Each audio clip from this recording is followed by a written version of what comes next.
is Nana Window. Listen to Personality Profiles with Leslie's Bill. Get inspired, get nourished, and grow to be the best that you want to be. Personality Profile and 99.7 FM. I love it. Hi, this is Mr. Simons. Keep listening to Personality Profile with Lexus Bill. This is the program that inspires you and brings you very close to your role models. I'm Vera Kwakufi, Current Affairs Editor of BBC Africa. Keep listening to Lexus Bill on Personality Profile on Joy 99.7 FM.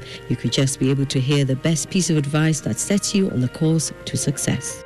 Hello, Ghana. My name is Senor Jose, CEO of the Ghana Chamber of Bulk Oil Distributors. Keep listening to Personality Profile with Lexus Bill because it delivers the value that sets you apart for success. Hi, this is Nadia Antano, Miss Ghana 2013. Keep listening to Personality Profile with Lexus Bill every Thursday at 7 p.m. on Joy FM and be inspired. Hi, my name is James Ebo-White, or everyone calls me Uncle Ebo-White. You know, what you'll be 5 years from now depends on only two things: the books you read and the people you meet. On Personality Profile, you meet the kind of people you need to meet to make your transition to your greatness. You want a program that would help you, inspire you, motivate you. Why bother to turn to other channels? Just stay here on Personality Profile and you get all the inspiration you need.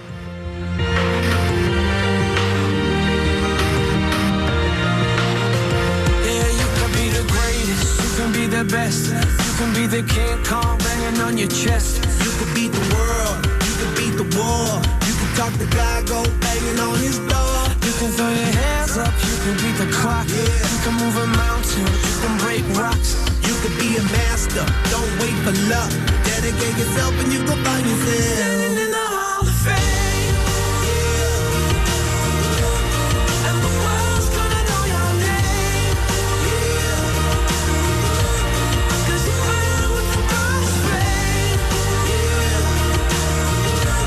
And the world's gonna know your name. Yeah. And you'll be on the walls of the Hall of Fame. You can go the distance, you can run the mile. You can walk straight through hell with a smile. You could be the hero, you can get the gold. Breaking all the records they thought never could be broke. Yeah, do it for your people, do it for your pride. And you're never gonna know if you never even try. Do it for your country, do it for your name. 'Cause there's gonna be a day when you're standing in the Hall of Fame. And the world's gonna know your name. 'Cause you burn with the God's flame. And the world's gonna know your name. And you'll be on the walls of the Hall of Fame. Be a champion. Be a champion. Be a champion. Be a champion. Be students, be teachers, be politicians, be preachers. Yeah. Yeah. Be believers, be leaders, be astronauts, be champions, be truth seekers. Be students, be teachers, be politicians, be preachers. Yeah. Be believers, be leaders, be astronauts, be champions. Standing in the Hall of Fame. And the world's gonna know your name. 'Cause you burn with the God's flame. And the world's gonna know your name. You'll be on the walls of the Hall of Fame. Be a champion, you can be the best. You can be a champion, banging on your chest. You can be a champion, beat the war. You can be a champion, banging on the wall. You can be a champion, you can beat the clock. You can be a champion, you can break rocks. You can be a champion, don't wait for luck. Dedicate your champion. Yes, you could be sitting in the Hall of Fame and the world would know your name. You're live on Joy 99.7 FM, and this is Personality Profile. Of course, it's a lovely Thursday evening, and you know, when I take my seat like this, it means I have some amazing guests in the studio to tell their story, and probably we get to learn a thing or two from it. So welcome aboard. You can actually sit back, relax, and enjoy. Or better still, you can actually get onto our Facebook page. The video for this conversation is live. You can actually watch us and share your comments in there, share it in your WhatsApp groups, and let the world know that Personality Profile with Lexus Bill is live. And this evening, I have a very special brother. We're actually bringing it home this evening. Yeah, we're home this evening on Personality Profile. One of our own, a brother, colleague, and one of the hardest working journalists in the country. I'll tell you a story. About 17 years ago, somewhere in Ishai, so I don't know how you run about. I met a man in the corridors of Capital Radio. He was busily writing epistles in the newsroom, with commanding diction, delivering the news and, doing some good work in the newsroom. This man, since then, has dedicated his life to telling the stories of the harshest realities in Ghana on various topics. Yeah, for over 2 decades, he has worked as a journalist, covered hundreds of reports on political and social issues, and in recent times, more dangerous societal problems like illegal mining. In fact, Asantehene Otunfosetutu, the second, has lauded his efforts in helping nip the Galamsey menace in the bud. That was when he presented his award, the 2022 Pavansa Journalist of the Year Award that he won at the recently held GJA Awards. He has worked on notable stories, mostly about human rights and child abuse. He covered the disturbances in Nigeria a few years ago that led to the killing of 2 people. And through his reportage, a commission was set up to investigate the happenings on that day. Indeed, he was actually hauled before the commission to provide evidence, and he was interrogated extensively. Now, these are just a few of the reports that he has worked on. Assistant news editor with a multimedia group, and of course, Best Journalist of the Year at the GJA Awards, Erastus Asare Donkor. Bema. Unia. Akwaba. Yeah, yeah. It's the same. Yanko Pandaroma, Yatimkum. Oh, na FCO. Oh, Medas. Unya award dear. Charlie, good to see you. Good to see you. Great to see you. Congratulations. My brother from another mother. Yes, sir. Life goes full circle, doesn't it? It does. It's a global village, I tell you. Congratulations, brother. Thank you. And I don't know whether you'd say this is probably the highlight of your career. The best moment. Would you say so? Yeah, of course. The best moment. And it's like I'm sitting on a high horse now. Yeah, that's right. Yeah, relishing the moment. Yeah, but sometimes I sit down and I recount, my life starting from nobody. Yeah, typically nobody. You wouldn't even blink if you see me on the streets, and to now have my name being a household name across the country. God has really been merciful. Yeah. And he has stayed true to his word. And it means that if you have faith in him and you work hard, you can move mountains. Do you feel fulfilled? Do you feel that all the work that you've put in all the years, it has paid off? It has. I feel fulfilled. I know that there's more to do. And so I don't regret, making all the sacrifices that I made. I think it paid off. And there's one thing I keep saying all the time. If you have a job, you're given an opportunity to work. If you don't like the job, then quit. But if you choose to stay in the job, then go at it with all your might, because one, you are improving yourself and you are improving the platform and opportunity. Yeah. I mean, the recent notable report that you covered was Distraction for Gold, which took you to Menchia. Actually, was it today or yesterday? Yesterday, when you met Otunfosetutu the second and presented, and he actually even talked about how there's still a war going on the Galamsey menace and whatnot. In fact, that's the second time I've been to the Menchia Palace to meet Otunfo. Yeah. The first was to present a copy of the Distraction for Gold documentary to him. Okay. And that's the same documentary that won the award. Yeah. And I went to show him the award. Yes. Yeah. How did he feel about it? you could see from all indications that he was so happy. And when he called me to his side, he kept saying, he was reading the plaques, saying, this is huge. This is huge for you. Yeah. I'm happy for you. You've actually done well. I admire your courage.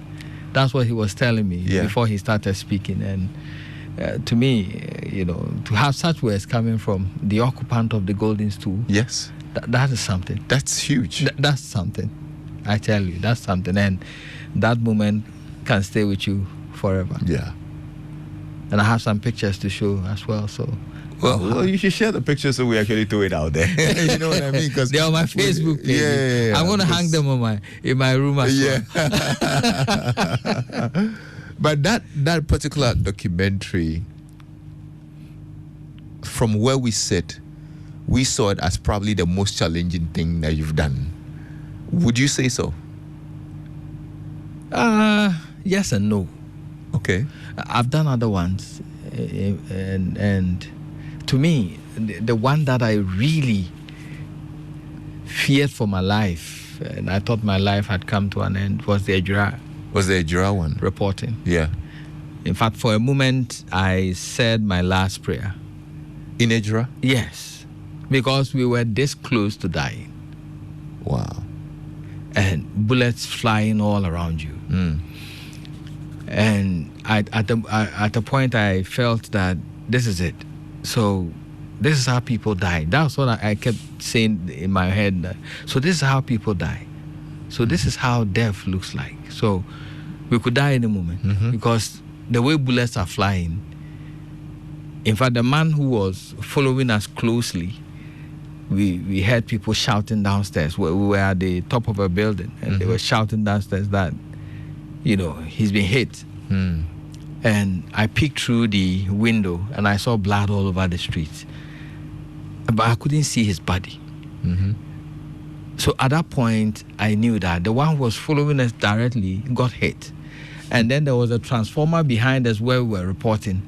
A bullet went through, and it was leaking fuel like that. And we were standing just there. It was just behind us. So at that moment, I thought anything could happen. So I told the camera guy, keep filming. You told him to keep filming? Yes, let's do it. Let's capture our last moment. Yes, let's keep on reporting until something happens. And I think the prayer that I always say before I go on such reports was answered by God that day. He saved me, gave me another chance, a second chance. And just because we were also trying to film the truth, here we were looking at people being shot on the streets, and other journalists who were there had run away, and we were there. And so we had to give evidence so that somehow people will get to know the truth. And so maybe he gave us our own truth and said, it is not the time to die. Wow. The second moment that gives me chills whenever I remember is the one in the forest where we're And this is Distraction for Gold? Yes, it was part of Distraction for Gold. And we had gone there with a government task force. There were people who were destroying the Apamprama Forest Reserve. And in fact, today when you go there, the forest is no more. It's gone. It's gone? Yeah. And if we had died that day, we had died for nothing. And, we entered the place. It was within the forest. We had driven for like 4 hours deep into the forest. 4 hours in the forest? We started around 3 a.m. We got there around 7 something. And they had mounted structures all over. There were some Chinese miners, lots of them. And the task force arrested some of them. They brought them up. And then they started searching room to room. So I was filming. The camera guy was filming, and I also leading the pack. Yeah, we saw military uniforms. Lots of them. We also saw a rifle. Normally, the military, they don't leave their rifles. So then at that moment, I felt like, no, it's not just one, it's not two, it's not three. There could be a number of military personnel here. So what is happening here? What is so special? Because what they are doing there is illegal. You have mercury and other things all over. Chinese people mining in the forest. So what will a military person be doing in this forest? Before we could say Jack, some young military guy drove a Tundra into the environment, and then he questioned what we were doing in there. He was angry. Mm-hmm. Then he picked the phone, started calling and telling them that some media men and some policemen are there. Then within 15 minutes to 20 minutes, the whole place was crawling with over 35 fully armed military men. One pickup will drop and then they will get down. Another pickup will drop and they will get down. Plenty. And then there was anger, exchanges, verbal exchanges, heated arguments between our own task force and them. They were all holding guns. So, if one of them had gotten really angry, and pulled the trigger, we would all have been dead by now. Probably be a bloodshed. Yes, because the way they were angry, if one person had, fired, that would be the end. And I kept praying in my head that nothing like that will happen. Yeah. The rest is history. We were kept there for like 5 hours in the forest. They wouldn't allow anybody to move an inch. And they were afraid that we were going to publish whatever is happening in the forest. So they cleared all our phones, cleared the camera. The driver wanted to park the vehicle. Well, they pounced on him, beat him, like punching him in the face. And oh, wow. I had to, at a point, I don't know what left me, but the fear and everything left me. Mm-hmm. So I went over to the commander and told him, you cannot do this. You can't do that. You cannot be beating my driver like that. So they left him. And we stayed there. We kept calling big shots within the military that I knew. We were calling almost everybody there. The Minister for Environment who sent us, I was calling him. He himself was helpless because I think the people who were sent there came from a more powerful source than him. Yeah. So he didn't know what to do. He sounded helpless on the phone. Yeah. I said, can you call them to call the military off? He said, it's not as easy as you think. So this is the man, the government, the minister who sent us on an errand, and he cannot even control a military contingent in the bush. So I called Elvis, the late, my late boss, and he also made some calls, and finally they said we should leave. Even when they said we should leave, the one military guy came and said, I don't trust these people, especially this. He was referring to me, this boy. I don't trust him. So let's strip them naked and search them. So at that point, the man who was in charge, we call him in charge. He's a police inspector. Yeah. He said, nobody is stripping anybody naked. If you want to kill us, but we are leaving. Then we left. And you left without any footage? When the thing started, I knew that would happen. Mm-hmm.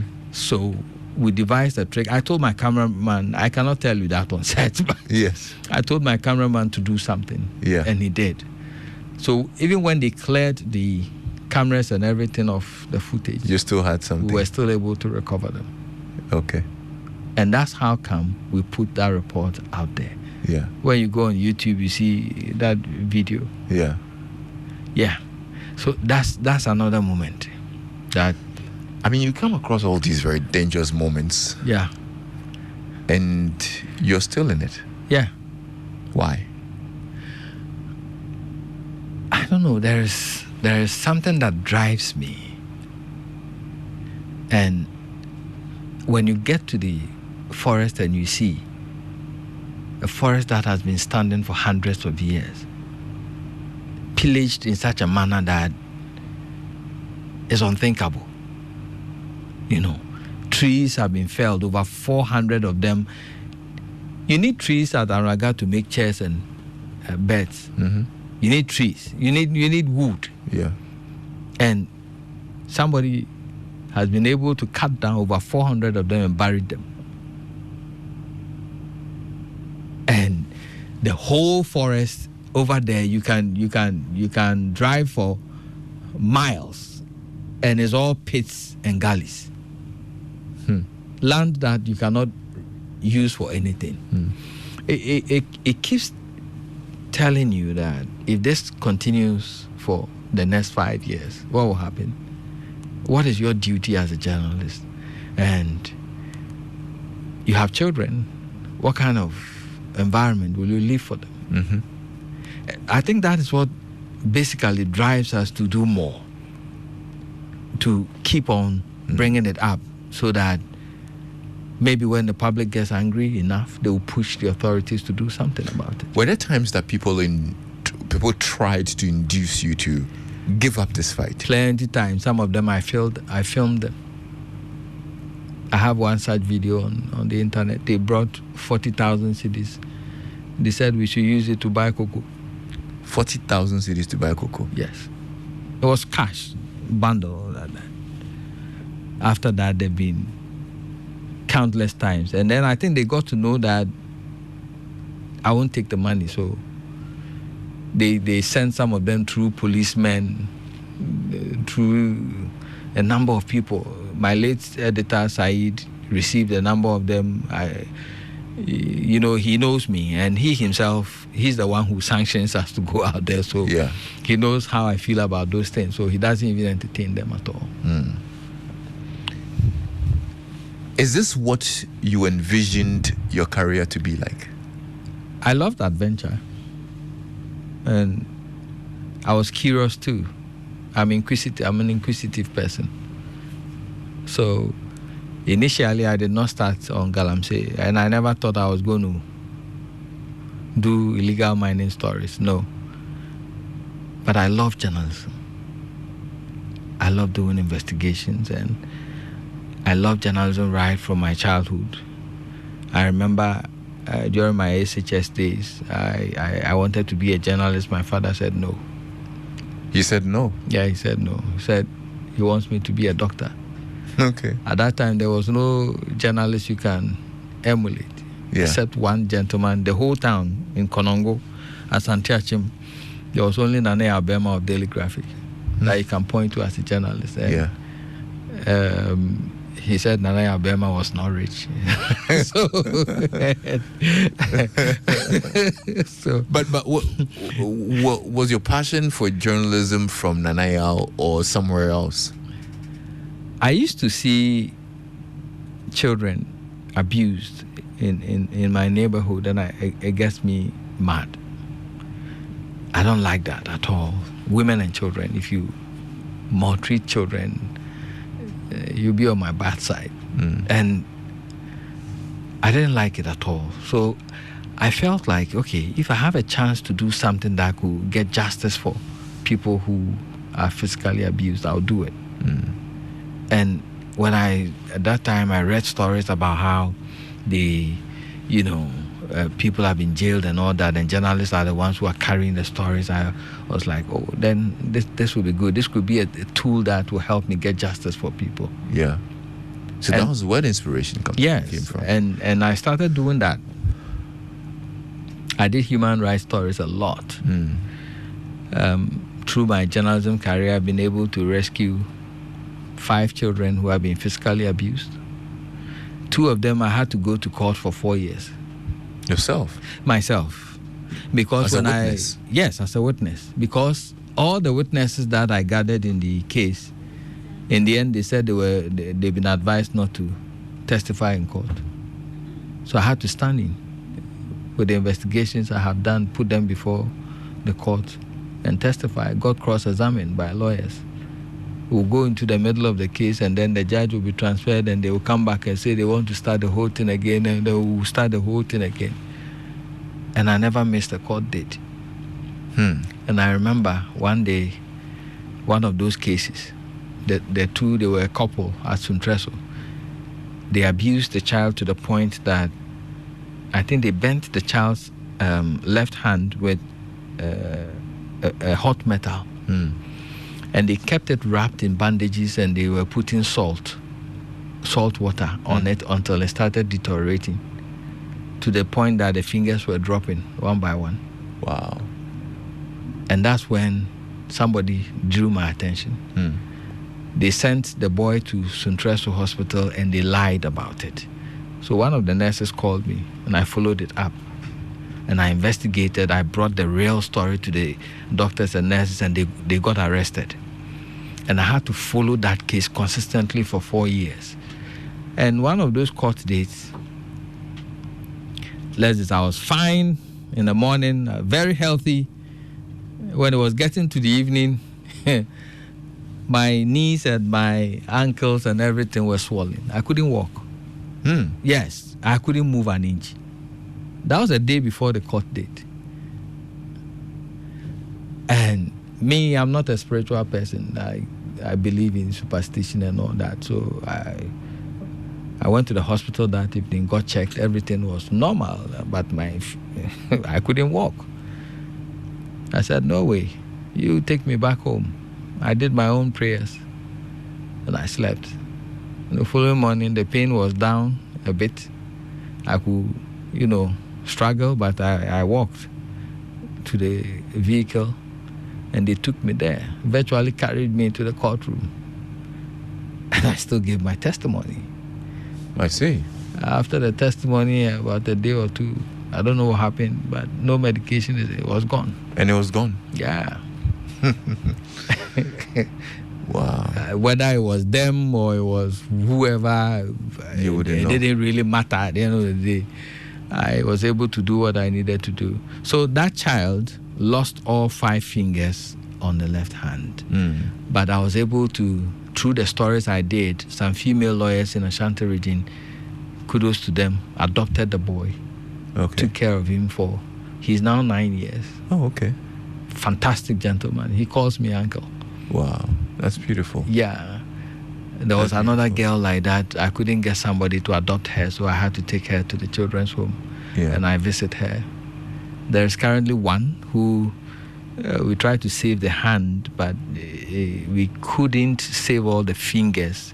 The thumb is working and plus some 2 fingers, but she's fine. I've been able to get a scholarship for her. She's now schooling, I'm sure these stories make you happy. I mean, when you realize that they're doing well, you're able to make an impact and whatnot. It's so fulfilling. It's like a ton of gold. Sometimes you see them and the way they relate to you and all that, it makes you feel so good. Let's talk about you. You mentioned Konongo. Yes. Right? That's where you grew up. Yeah. How was it growing up? Oh, normal boy, very shy looking gentleman. I was extremely shy. I see. Yeah, extremely shy. Sometimes I get surprised that I've been able to even become a journalist, because if I'm walking and I'm facing like 2 or 3 girls, I'll have to turn around and go home. And make sure they disappear before I come back. I was that type. I was sitting in class. I will not even, I know it, but I will never raise my hand. Really? Yeah. Where do you think that came from? I had this big belly button. Big belly button? Yes. It was, my mom told me it was an anomaly. Let's say medical negligence on the part of the nurses who delivered me, and they put a plaster on my navel, and I got that big belly button, so I couldn't wear a shirt and tuck in. I think that was the start of So you had insecurities about it? Yeah, I felt bad about it. I couldn't. I wasn't confident enough to, But it was my senior brother, the one I come after directly, who started taking me, whenever I wear shirts and I want to hide, you bring me up and say, "Child, let's go here. Be proud, be confident, move around. Look at people. This is who you are. Feel okay. Don't hide."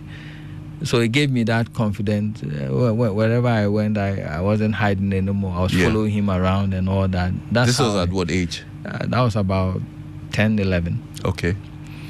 So gradually, I got over it. And even it shrunk itself. So it shrunk by itself? Yeah.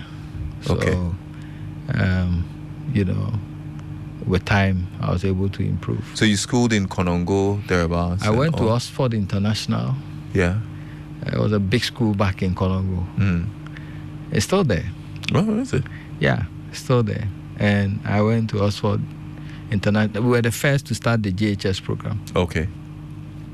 And then move on to Konongo Dumasi Senior High School. I got a letter of admission because I had 9 1s in the BEC. Oh, wow. Yes. You're brilliant. So I had a letter of admission to go to Pokuare. But my dad would not allow me to become a boarder. So I had to. Why?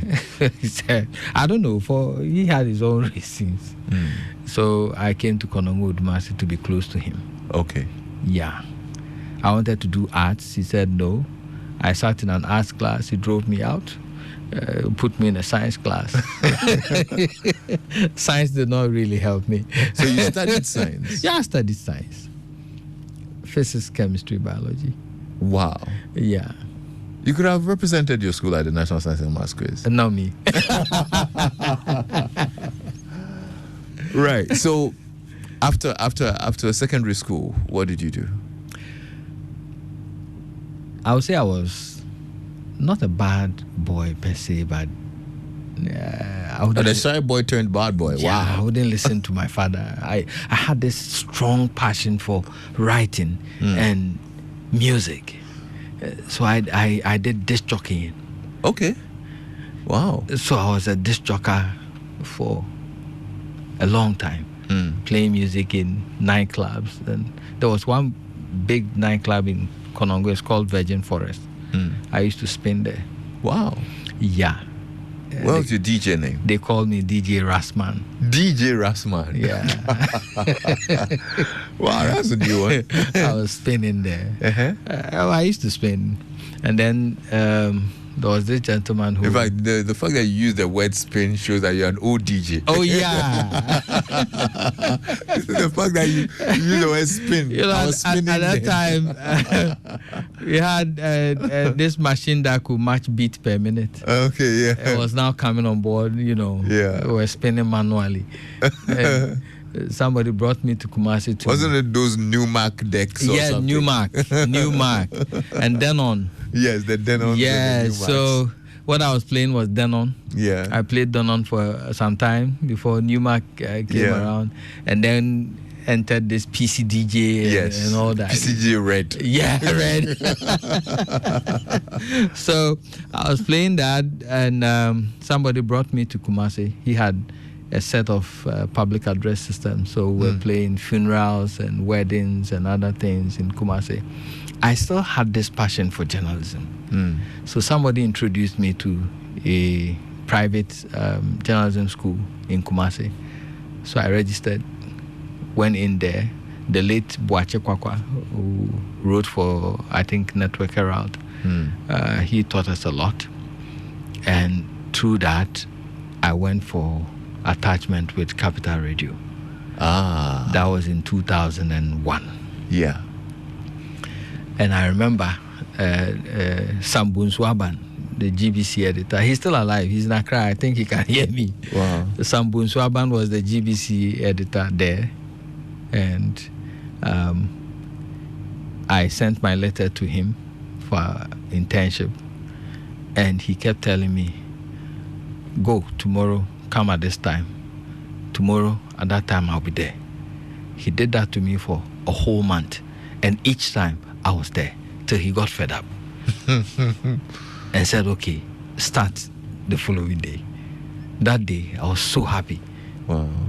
And I saw it as an opportunity to do what I had wanted to do all my life. Yeah. So I did not joke with it.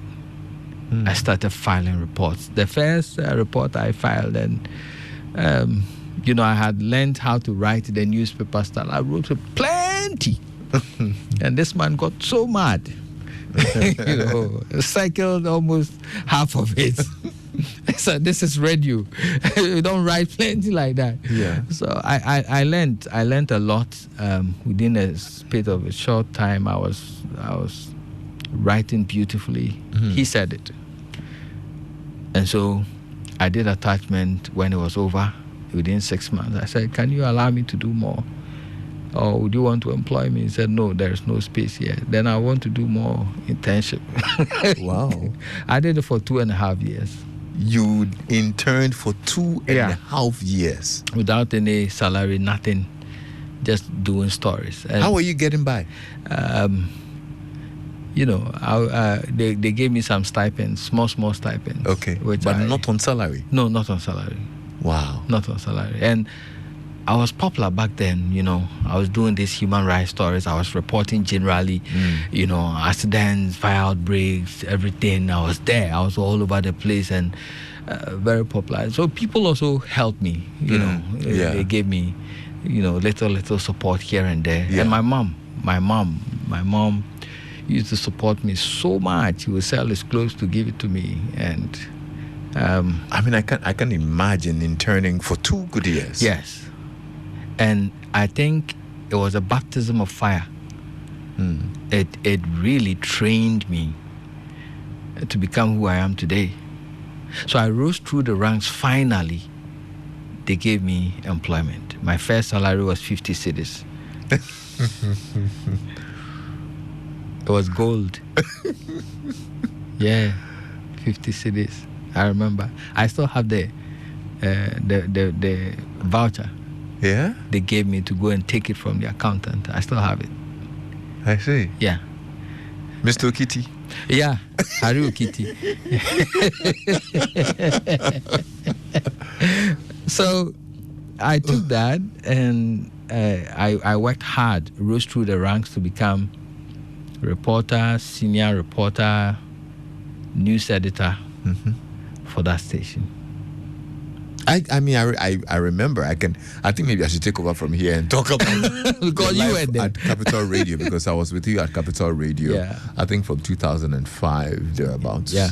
And all, and then of course, you probably the star of the newsroom. Yeah. With the likes of Mark Bunde, the late Mark Bunde. Yeah. One of the golden Finest. voices Yeah. of radio as well, and all, and I saw how hard you guys used to work, and I was hungry.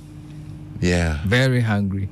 And when you give me an opportunity, you give me a platform. I remember I told them, if you give me a platform, I'll prove to you that I can work. And they did not believe me. When they gave me a platform, an opportunity to work, I took it. In my head, yes, I needed money.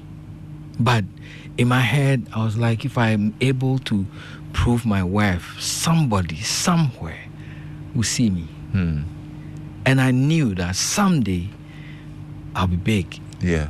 Through this job. And I wanted to be big through journalism. Yeah. So I kept working at it, reading more, about how to improve journalism. When there's a new software, I'll learn it, Yeah. I kept improving until at a point I was the morning show host. Right. So this was way after Kukuaban? Before Kukuaban, That was before I was Kukuaban? doing it, Okay. when the usual host was not around. Okay. I would host it. Then Kukuaban was brought in. I was made producer. Yeah. Because they wanted me to still man the newsroom. So I was doing the newsroom and then producing Kukuaban. And then at the point Kukuaban left, I came to host the morning show. So I would do 6 a.m., prepare my bulletin for 6 a.m., anchor it. After that, I'll do the morning show.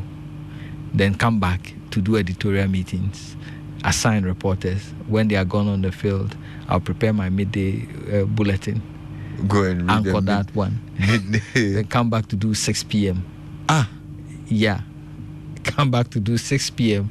Then no up on time then. After 6 p.m., I'll prepare the following day's bulletin and leave the newsroom around 11. Sometimes I sleep there. Yeah. No, I recall some of those moments. And I did that for a very long time. Yeah. I did that for a very long time. You literally had no life. No, I had no life. I had no life. My whole life was journalism, doing stories. I had no life, and I enjoyed it, So when Saeed, the late Saeed Ali Yaqub, may his soul rest in perfect peace, one day he gave me a call and said, Elton is going to Accra. Elton Broby? Yes, and I have scanned the whole of Ashanti region. You are the only replacement. So why don't you switch over and come to Love FM? He said I should apply.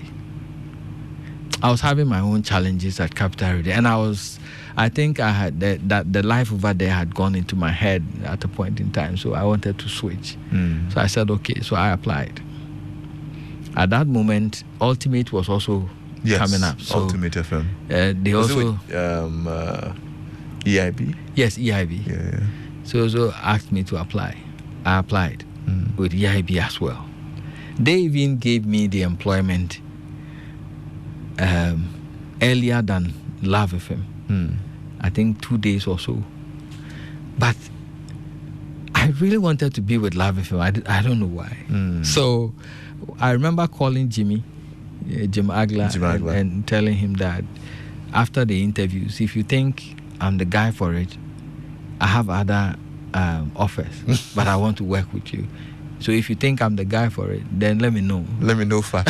So who's I make my decision? Don't let me go and jump somewhere. And then later I come and we want you. So he said, okay, you give me a day.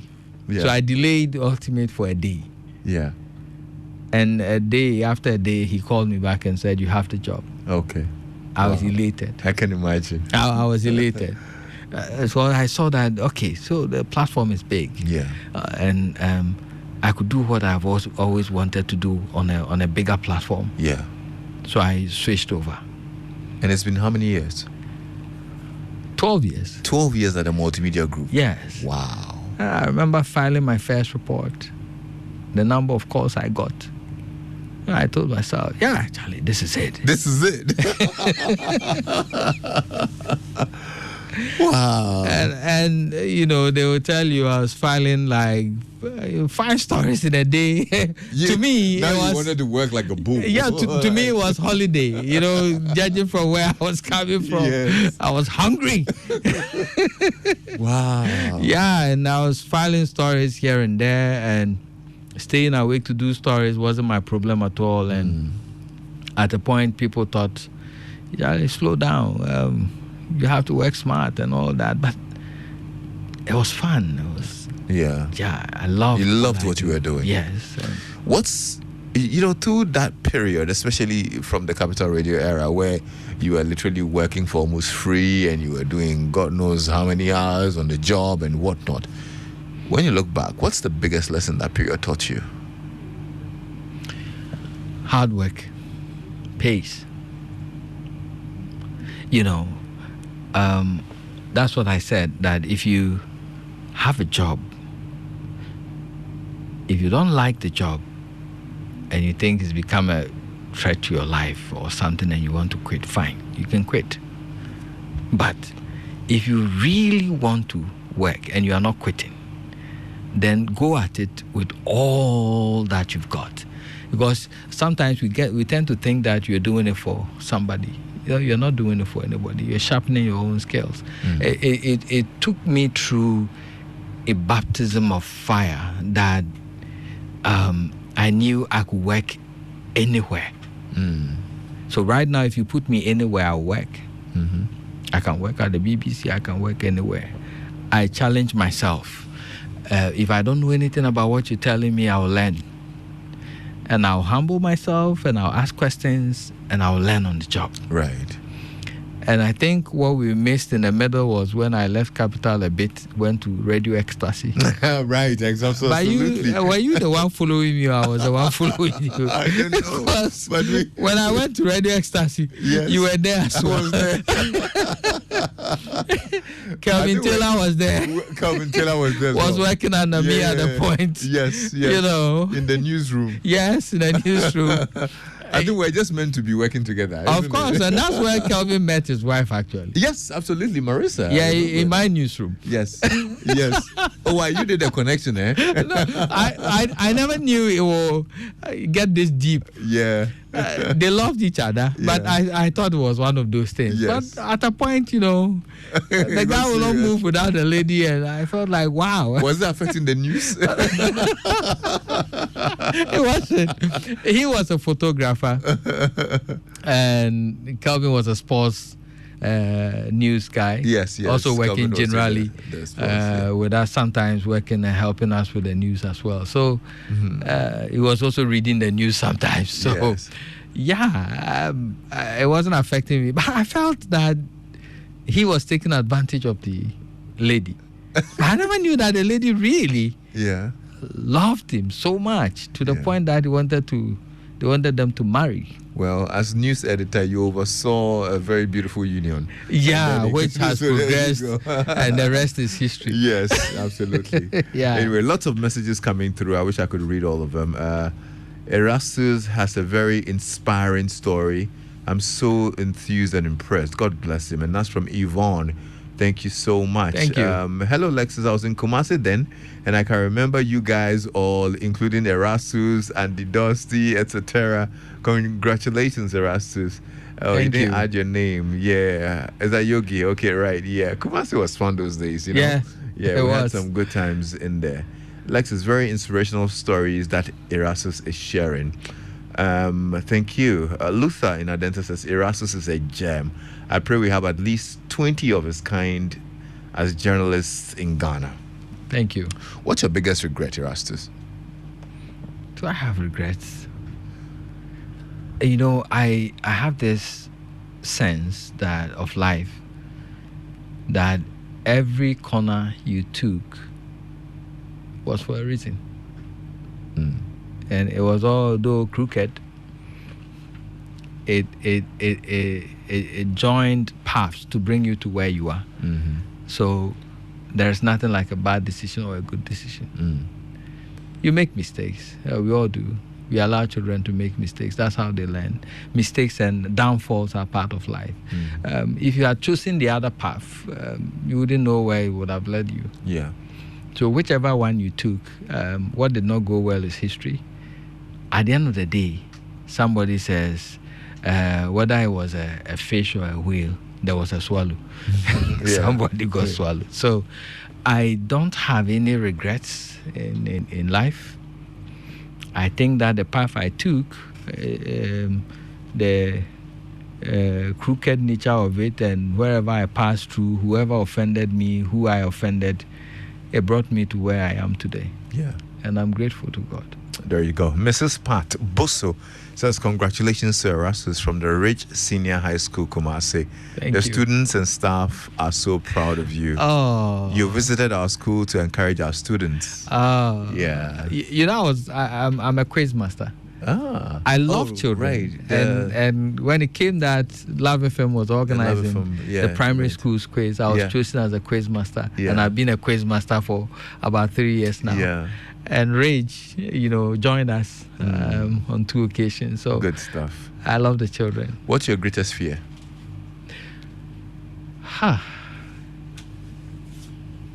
I'm not actually a fearful person. I'm not.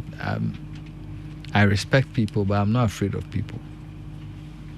And maybe my biggest fear is not being able to achieve what I stand to achieve. When you give me a job and I'm not able to, fulfill it, I have that fear that I may not meet your expectation. And I think that fear is fruitful. It drives me to work hard at it. And so when I'm doing something, I make sure that I dot all the I's and T's. I'm a meticulous person to make sure it comes out perfect. So my fear is not getting it right. Yeah. Okay. In everything, my fear is not getting it right. What if I don't get it right? If you had to pick one quality that makes somebody a great journalist, especially one that will make you a journalist of the year, what would that be? Passion. If you don't have the passion for journalism, forget it. It's not a job for you. If you're looking for money in journalism, in true journalism, you've come to the wrong place. There's no money?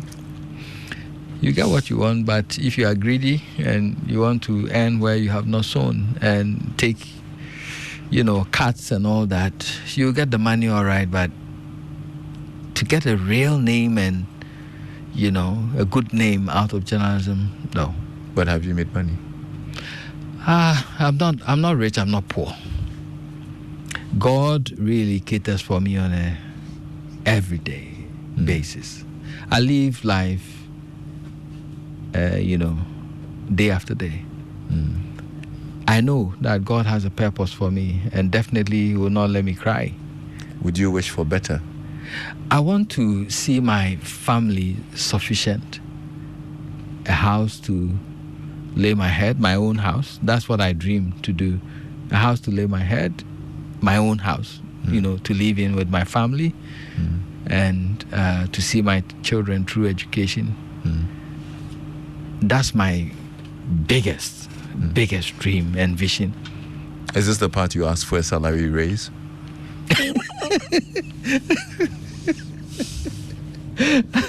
I hope Kwesichum is listening. Well, he is. He always listens. So I'm just... It's long overdue. Okay, all right. I think this is where we end the interview, isn't it? You're a very bad boy. You deserve it, bro. You deserve it, man. Congratulations. Thank you, man. Thank you so much for spending time with me here on Personality Profile. Erastus Asare Donkor.